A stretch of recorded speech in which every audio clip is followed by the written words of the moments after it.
Welcome to English हाउल। दोस्तों, आप सबका बहुत बहुत स्वागत है आपके अपने YouTube चैनल द इंग्लिश हाउल पर। मेरा नाम है अनुपम दुबे। आज के इस वीडियो में CUCT को लेकर के जो लेटेस्ट अपडेट है उसके बारे में मैं बात करने जा रहा हूं। CUCT का नोटिफिकेशन कब आएगा, कॉलेजेस में एडमिशन किस तरह से होंगे, क्या कॉलेज अपना कट ऑफ निकालेगा, या जो भी डिटेल्स है CUCT के को लेकर के उन सब के बारे में हम बातचीत करेंगे। ये वीडियो हो सकता है थोड़ी सी लंबी हो जाए, लेकिन ऑथेंटिक और कंप्लीट इंफॉर्मेशन मैं इस वीडियो में आपको दे दूंगा। तो इस चैनल पर अगर आप पहली बार आए हैं तो सबसे पहले इस चैनल को सब्सक्राइब कर लें, इस वीडियो को लाइक कर दें और हमारा टेलीग्राम चैनल ज्वाइन करना ना भूलें। इसके अलावा हमारा एप्लीकेशन भी ज्वाइन कर सकते हैं, जहां पर आपको फ्री में नोट्स और मॉक टेस्ट भी अवेलेबल हो जाते हैं। मैं CUCT के बारे में बात कर रहा था। इसके पहले मैंने एक वीडियो बनाई थी जिसमें मैंने आप लोगों से अपील किया था कि आप लोगों की ताकत बहुत बड़ी है और अगर आप लोग हमें सपोर्ट करते हैं तो जल्दी ही सरकार को झुकना पड़ेगा और नोटिफिकेशन निकालनी पड़ेगी। अभी एक हफ्ते की बात रही होगी और खुद इस बात के लिए नोटिफिकेशन आ गया या चर्चाएं शुरू हो चुकी हुई हैं कि कब CUCT का सैंपल पेपर या मॉक टेस्ट रिलीज किया जाएगा, क्योंकि बच्चों को कोई भी अपडेट नहीं है कि किस पैटर्न पर यह पेपर होगा या ये नोटिफिकेशन कब रिलीज की जाएगी।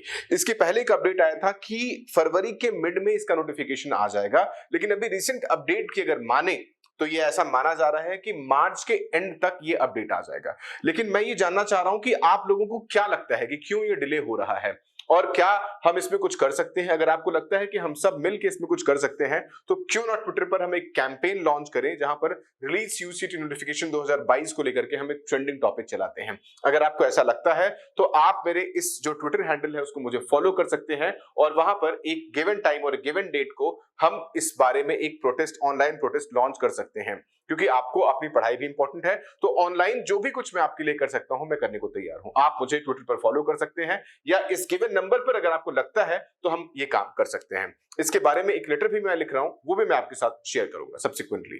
खैर, अब मैं आ जाता हूं इसके बारे में कि कैसे और कब इसका नोटिफिकेशन आएगा। एक अगर न्यूज रिपोर्ट की माने तो आप अगर देखें तो ये न्यूज रिपोर्ट कल की है, जिसमें ये ऐसा माना गया हुआ है, जिसमें लिखा गया है कि जो यूजी कोर्सेज हैं दिल्ली यूनिवर्सिटी में अब वो CUCT के बेसिस पर होंगे, लेकिन इसके बारे में कोई भी नोटिफिकेशन अब तक नहीं आई हुई है। और ये CUCT को लेकर के दिल्ली यूनिवर्सिटी का पहला बैच होगा, क्योंकि जो 12 पहले सेंट्रल यूनिवर्सिटीज हैं वो CUCT के ऊपर एडमिशन लेते थे।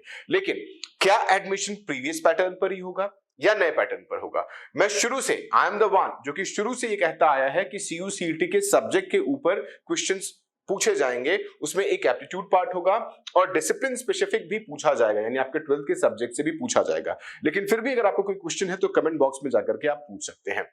चलिए आगे बढ़ते हैं। इसमें कहते हैं फिर आखिरी में, members of an admission committee recently constituted by the varsity said that samples of the question papers were awaited from the National Testing Agency। जब मैंने एक कैंपेन लॉन्च किया था वन नेशन वन टेस्ट का बिगिनिंग में, जब DU ने ये कंफर्म भी नहीं किया था कि CUCT होगा या नहीं होगा, तब एक कैंपेन लॉन्च किया था वन नेशन वन टेस्ट, और उसके कुछ ही दिनों बाद DU ने कंफर्म कर दिया था कि हाँ, अब जो DU है वो भी CUCT के थ्रू ही एडमिशंस लेगा। तो ये आपकी ताकत है और हमारा सपोर्ट है, जहां हम मिल करके चीजों को अपने फेवर में कर सकते हैं। तो आप अगर फेवर कर सकते हैं तो इस वीडियो को ज्यादा से ज्यादा शेयर करें, मुझे ट्विटर पर फॉलो करें और हम एक रेगुलर कैंपेन चलाएंगे जहां रिलीज CUCT नोटिफिकेशन 2022 को लेकर के हम एक ट्रेंड चलाएंगे ट्विटर पर। आगे बढ़ते हैं। इसमें लिखा हुआ है कि इसमें सैंपल पेपर अभी तक नहीं मिला हुआ है, लेकिन जो स्टूडेंट्स हैं उसमें कहा जाता है it might be a mix of questions from what the students have studied in class 12। ये बात मैं शुरू से कहता आया हूं कि जो पेपर का पैटर्न होगा वो आपके क्लास 12 के सब्जेक्ट से क्वेश्चंस पूछे ही जाएंगे। आगे क्या कहता है, but that is something to be seen as it depend on what the central authorities said. लेकिन सेंट्रल अथॉरिटीज को डिसाइड करना है, उनको जल्दी करना पड़ेगा, क्योंकि आपका जो डिलेमा है इसको खत्म करना चाहिए। खैर, anyway the examination will not take place before the end of May। इसका मतलब क्या है कि मई के एंड में नहीं होगा। इसका मतलब कि ये प्रोबेबिलिटी थी कि ये एग्जाम मई में हो सकता है। इसका मतलब अगर मई में नहीं होगा तो ये एग्जाम कब होंगे? जून में होंगे। सो अगर अब अभी भी सोच रहे हो कि तैयारी कब स्टार्ट करें, तो ये वो टाइम है जहां आप स्टार्ट कर सकते हो कि अब प्रिपरेशन स्टार्ट कर दें, क्योंकि इसका मतलब है कि अगर मई में नहीं हो सकता है, मई में हो सकता है, तो इसका मतलब अगर मई में नहीं हो तो सर्टेनली जून में होगा। सो एग्जाम होने के चांसेस जून में बहुत ज्यादा हैं। तो अगर अभी भी आप सोच रहे हैं तो अपनी तैयारी स्टार्ट कर दें। आगे ये क्या कहते हैं, so we can expect some guidelines by the end of March. मैंने पहले ही बता दिया कि मार्च के एंड तक इसमें गाइडलाइंस आ सकती है। The NTA has previously conducted examination, so some other universities, so that model is already there, model पहले से अवेलेबल है। If there are samples to be uploaded on the website, the university will do so, students understand an official website. यानी सबकी ही ये demand है, जैसे मैं ये कह रहा हूं अपने बच्चों के लिए, आप सबके लिए, अपने लिए नहीं कह रहा हूं मैं, ये आप सबके लिए कह रहा हूं कि इसका नोटिफिकेशन, इसका मॉडल पेपर आना चाहिए, जिससे आपको अंदाजा लगे कि पेपर पैटर्न क्या होगा। आप अपनी तैयारियां उस हिसाब से करें, क्योंकि अभी टाइम है, हम उसको मैनेज कर सकते हैं। सो हमें सपोर्ट करिए आपके हेल्प के लिए, हमें सपोर्ट करिए मेरे हेल्प के लिए नहीं, हमें सपोर्ट करिए आपके अपने हेल्प के लिए। इस वीडियो को शेयर करिए, ट्विटर पर फॉलो करिए, जहां रिलीज नोटिफिकेशन, सीयूसीटी नोटिफिकेशन 2022 को लेकर के हम ट्रेंड चलाएंगे। Students will be the decision deciders of which college, ये बहुत इंपॉर्टेंट टॉपिक है, ये आपको ध्यान देना होगा।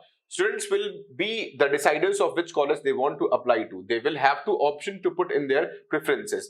As for colleges, they will have to select a pool of candidates who have applied. For example, if a college 40 seats for a particular course, the top 40 candidates who will applied will have the option to take admissions. मैं समझा दूं कि ये क्या कह रहे हैं। अब कॉलेज अपना कट ऑफ रिलीज नहीं करेगा, बच्चा वो कॉलेज चुनेगा और उस कॉलेज के टॉप 40 बच्चों को उनको सिलेक्ट करना होगा। अगर 40 सीट्स है, अगर 200 सीट्स हैं, तो जितने भी बच्चे अप्लाई करेंगे उस कॉलेज में, उसके टॉप 200 बच्चों को कॉलेज को सिलेक्ट करना पड़ेगा। अब कॉलेज डिसीजन मेकर नहीं है, अब सारी पावर किसके हाथ में है? स्टूडेंट्स के हाथ में है। स्टूडेंट डिसाइड करेगा कि मैं कौन से कॉलेज में जाऊंगा और उस लिस्ट के हिसाब से कॉलेज को एडमिशन लेना होगा जो टॉप परफॉर्मिंग स्टूडेंट होगा। सो यही ये कह रहे हैं, not the other way around, and colleges will not get say that they want ranks 1 to 40. अब कॉलेज की नहीं चलेगी, स्टूडेंट्स की चलेगी। If that were to happen, it would end up being similar to the cut-off mark system, the official चल। यानी अगर previous pattern को फॉलो किया जाएगा तो कॉलेज की मोनोपोली हो जाएगी, कॉलेज टॉप बच्चों को लेगा, लेकिन अब जो बच्चा अप्लाई करेगा उनमें से टॉप बच्चे को कॉलेज को लेना पड़ेगा। फॉलोइंग सोरिंग कट ऑफ, इसमें बाकी सारी कहानी यही है। सो दो तीन चीजें जो इंपॉर्टेंट बातें इसमें कही गई थी कि हो सकता है कि मार्च के एंड में कट ऑफ आ जाए, एग्जाम आपका मई में नहीं तो जून में हो सकता है। दूसरी, आप हमें सपोर्ट करें इस चीज को डिसाइड करने में कि जल्दी से जल्दी इसका नोटिफिकेशन मॉडल पेपर्स आ जाए। एक इंपॉर्टेंट बात यह है कि डिसीजन मेकर आप रहोगे, आप अपना स्कोर लेकर के डिफरेंट कॉलेज में जाओगे, कॉलेज ये डिसाइड नहीं करेगा कि हम किस बच्चों को लेंगे। सो मुझे उम्मीद है कि ये सारी इंफॉर्मेशन आपको पसंद आई होगी। अगर पसंद आई है तो प्लीज लाइक करें और ये वीडियो अपने दोस्तों के साथ शेयर करें। Thank you so much.